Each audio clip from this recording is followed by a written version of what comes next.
যে শহরের প্রায় ৮৫ ভাগ অংশ আবিষ্কার হয়নি এখনো, মাটির নিচে বেশিরভাগ অংশই লুকিয়ে রয়েছে। গোলাপের আধিক্য না থাকা সত্ত্বেও যে শহরকে বলা হয় গোলাপের শহর।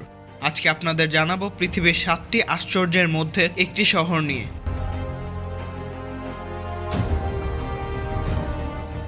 দক্ষিণ জর্ডানের মরুভূমির মাঝে অবস্থিত পেট্রা নামক শহরটির স্থাপত্যগুলো বেলে পাথর দিয়ে তৈরি, আর লালচে রঙের বেলে পাথরের অবকাঠামোগুলো সূর্যোদয় ও সূর্যাস্তের সময় কমলা গোলাপি বর্ণ ধারণ করে, যার জন্য শহরটিকে গোলাপের শহর বলা হয়। পেট্রা দ্বারা পাথর বোঝানো হয়েছে। পাহাড়ের পাথর কেটে তৈরি এই শহরের প্রাসাদ বা নির্মাণশৈলী সত্যি অবাক করার মতো। শহরের অন্যতম আকর্ষণীয় বিষয় এর বিশাল আকারের প্রেক্ষাগৃহ বা অডিটোরিয়ামের মতো স্থাপনা, যেখানে প্রায় ৩,০০০-এর মতো দর্শক একত্রে অবস্থান করতে পারত। পেট্রা শহরে মূলত একটি দিক থেকেই প্রবেশ করা যায়, আর সে পথ অত্যন্ত সরু, আঁকাবাঁকা ও প্রায় ১.২ কিলোমিটার দীর্ঘ, যা পর্যটকদের চোখ ধাঁধানো এক আবহ সৃষ্টি করে। মূলত শত শত বছর মরুঝড় ও প্রবল বাতাসে এই সরু আঁকাবাঁকা পথের সৃষ্টি হয়েছে। নাবাতিয়ানরা বহু আগে ইয়েমেন থেকে এখানে এসে বসবাস স্থাপন করেছিল।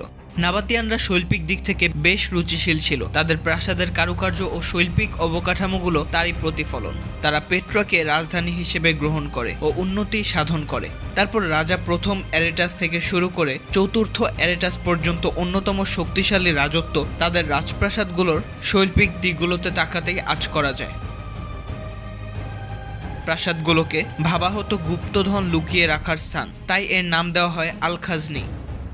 তবে এই প্রাসাদ সমাধিক্ষেত্র হিসেবেই অধিক প্রমাণ পাওয়া যায় পরবর্তীতে। এই শহরে 4টি রাজকীয় কবর সহ পাওয়া গেছে প্রায় ১,০০০-এর অধিক কবর। তবে এই শহরের 7 ভাগের 6 ভাগই প্রায় আবিষ্কার সম্ভব হয়নি বলে ধারণা করা হচ্ছে। যদি পুরো প্রাসাদ ও এর ধ্বংসলীলার অংশের খোঁজ পাওয়া যায়, হয়তো পাওয়া যাবে আরও সমাধি। জানা যায় নাবাতিয়ানরা প্রথমে ডাকাত থাকলেও পরবর্তীতে তারা বাণিজ্যিক কাফেলাগুলোকে নিরাপত্তা প্রদান করে অর্থ উপার্জন করত। শহরটিকে ঐতিহাসিকভাবে বাণিজ্যিক হৃৎপিণ্ড বলা হয়েছে, যার কারণ এর ভৌগোলিক অবস্থান ও প্রসিদ্ধ বাণিজ্যিক অবস্থান। এরই সুফলে নাবাতিয়ানরাও দ্রুতই সফলতা পায় ও ধনী হয়ে পড়ে। তবে ভূমধ্যসাগর সহ সামুদ্রিক বাণিজ্যে বিপ্লব দেখা দেওয়ায় এবং ভূমিকম্প সহ প্রাকৃতিক কিছু দুর্যোগের কারণে তাদের পতন হয়েছে বলে ধারণা করা হয়। জমে থাকা পানি ও মরুঝড়ে প্রায় ধ্বংস এই নগরীতে এখনও আশ্চর্যের ছাপ লেগে আছে। বন্যা রোধে পানির পরিচালনা ও নিয়ন্ত্রণ সহ উন্নত সেচ পদ্ধতি ছিল তাদের। প্রত্নতত্ত্ববিদগণ ২০১৬ সালেও মূল শহরের বাইরে একটি নতুন অংশ আবিষ্কার করেছে, যেটি ধারণা করা হয়েছিল প্রায় ১৫০ খ্রিস্টপূর্বাব্দে তৈরি করা হয়েছে। বিজ্ঞানীরা এখনও এর উপর গবেষণা করছে কিভাবে শহরের আবিষ্কৃত অংশ টিকিয়ে রাখা যায় এবং আবিষ্কার করা যায় এর বাকি রহস্য।